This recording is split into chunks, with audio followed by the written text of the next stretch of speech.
car, you feel good. In our community, we think the person with the hot car is the person with the money, right? If I pulled up here in a Lambo, y'all be like, he got that check. But y'all ain't know I could have been the valet just pulling up to get some gas. You sweating the guy at the light in the Lambo, and all he is the valet for the hotel. Because you have a nice car don't mean you have wealth.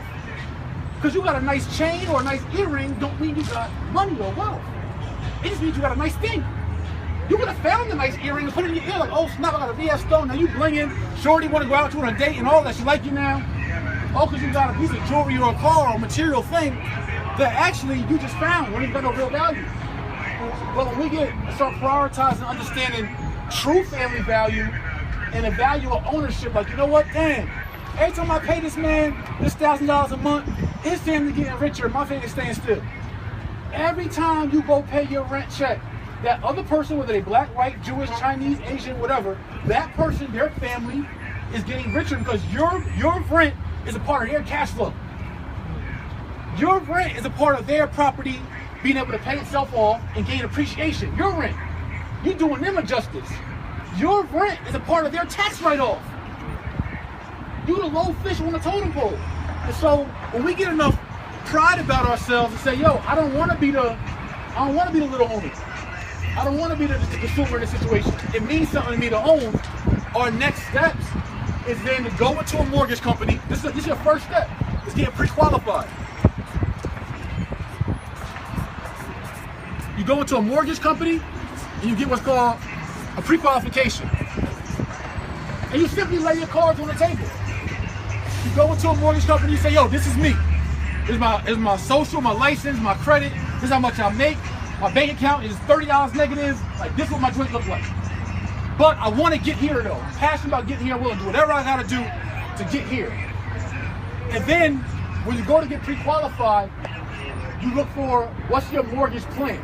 That's your next step. What's my plan to actually get finances? What's your mortgage or homeownership plan?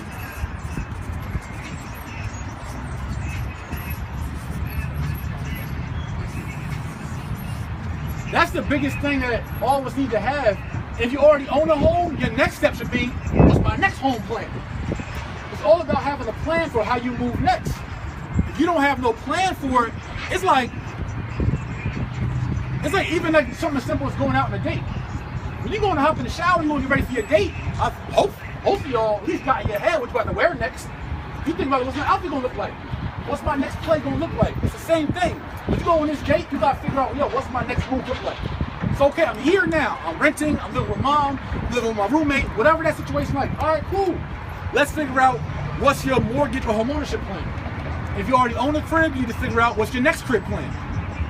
And as long as you got a plan in place, and a mortgage company can tell you, look, you're gonna need $3,500 down. You only got $1,000 saved up. So what's that mean? You gotta save $2,500 more dollars.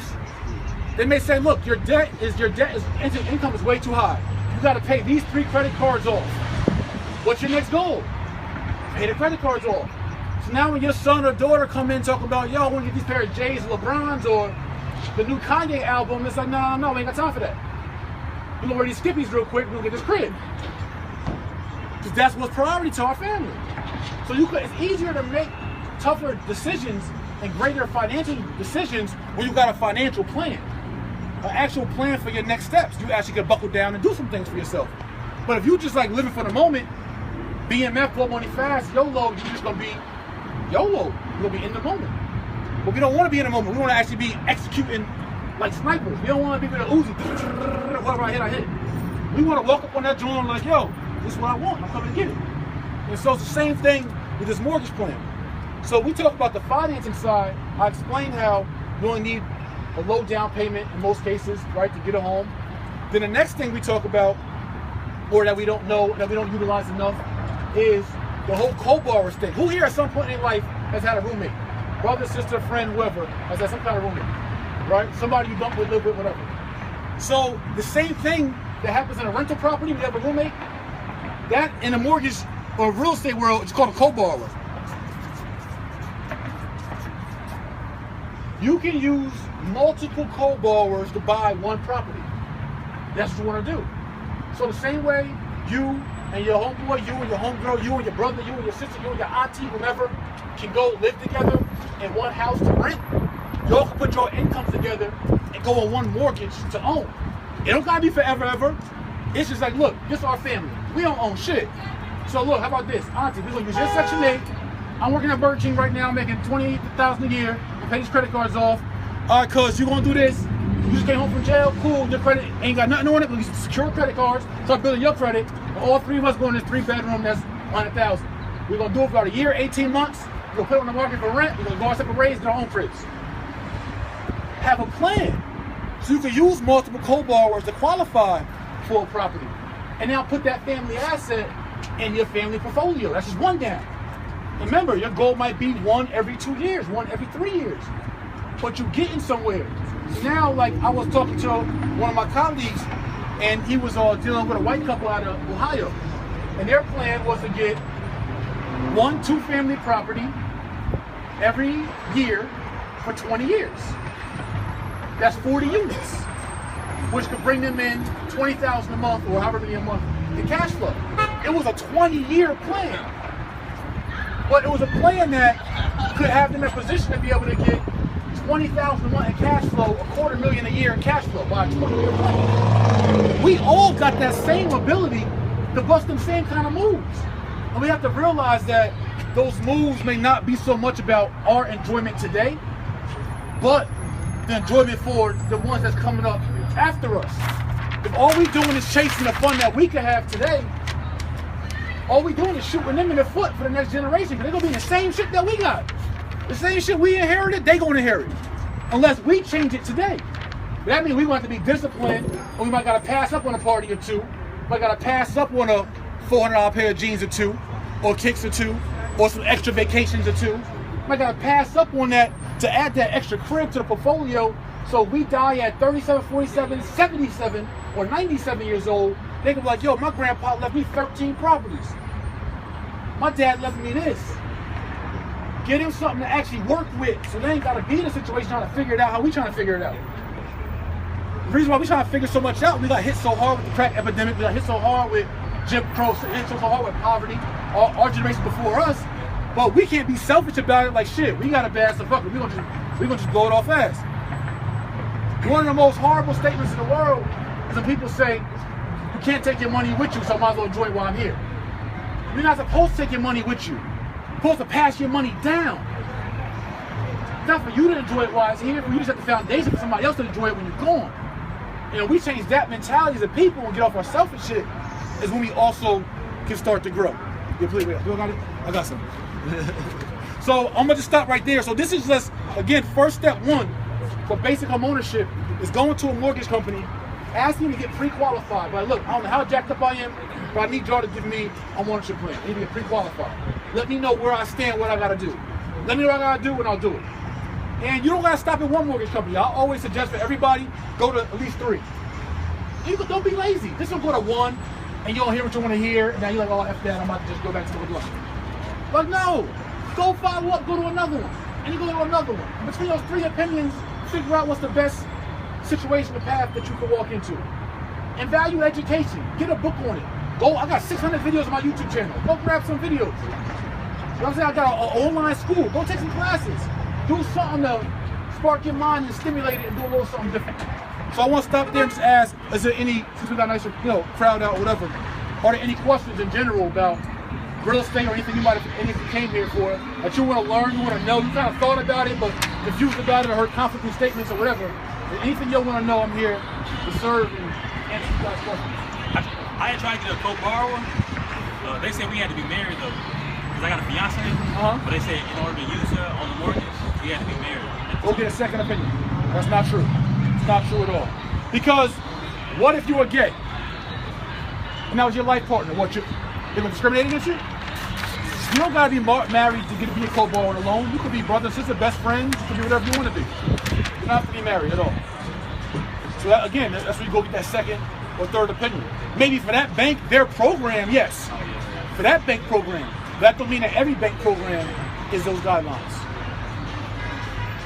Anybody else? What's up? How do you get over the fear of as far as the home ownership plan? once you own the house and you don't have necessarily a buyer yet or a renter yet, how do you get over that fear as far as renovations, having to take care of the mortgage, rent, or whatever like that? Is that a part of the plan as far as having some capital on the side? Well, what we say is this. Everybody should start off by doing a budget for yourself, right? You do a monthly budget, you write down everything you spend per month. Like, know what your monthly expenses are. And then you want to save at least 3 to 6 months of those monthly expenses. That gives you that little cushion. If you're less fearful, 3 months. If you're scary Mary, more conservative, you'll save 6 months, right? That's your cushion. But also, every property you get into don't gotta be a renovation. It don't gotta have a tenant. It could just be for you to get your feet wet and start where you gotta start.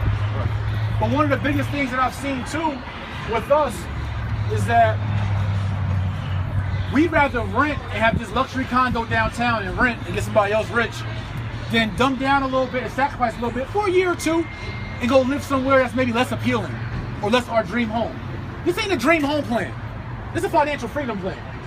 My first property I purchased was for my mother, under my name for my mother. My second one was a 2-family that I got, that I lived in, that was in I'm from New Jersey, for those who don't know. It was in a part of New Jersey I would never, ever live in again. I was the only black guy in town. There was like no downtown, there was like nothing to do. It was like 45 minutes away from everything, but it was cheap. And I lived there dolo. I painted my daughter's room pink, and I just chilled out. No friends, no nobody, but I owned the crib. And I was cool with that. And so we gotta prioritize the home ownership over the luxury ownership, so to speak, whatever the case is. So a lot of times we're getting over our head on a mortgage, trying to get that fly, nice crib off the break. You got time for that. You got time to get to your plush pad, your white picket fence, your whatever it is you want, your man cave and all of that. You got time for all of that. Just get your foot in the door and get something comfortable that could be an asset for you later on. Anybody else? You're still behind on child support. That affect you from buying a property or something like that? Or? It could, yes. Yeah. In a couple cases. So if you're going to apply for a mortgage and the bank is trying to give you a loan, right, they're going to look at any judgments you have. So if that child support is a judgment, they're going to look to get that judgment cleared up before you get into... Before or... It depends. Sometimes I've seen them, if you are already active, they'll be like, okay, if you're active, but you're currently paying and that you got a letter of acceptance or whatever the case is, they might work with you. They may say, look, we need you to bring it current to date before we could actually loan you the money. If that's the case, you do as a part of your plan though. Now you know, like, you know what, I got to chip away as fast as possible at this so I can get to this, so my babies can have something greater later on. You just put it a part of your plan. We can't get fearful about how big the hurdle is. It's like, one thing I learned in business, right? I do a lot of big businesses. I be trying some crazy stuff. You see I do innovative, wild things nobody does, right? But what I learned in business, when you try something great in business, they call it a big hairy elephant. There's only one way to eat a big hairy elephant. That's one bite at a time. You can't look at this big giant thing and be like, God damn, how to do this, yo? And it's just intimidating. You gotta be like, man, look, I gotta do it anyway, so I'm gonna just get busy, one bite at a time. So you got a big judgment, a child support, a medical judgment, or something that a bank said you gotta get taken care of in order to get started, then you gotta just start chipping away at it. But you put your plan in action, and one day you'll start seeing it get close to halfway.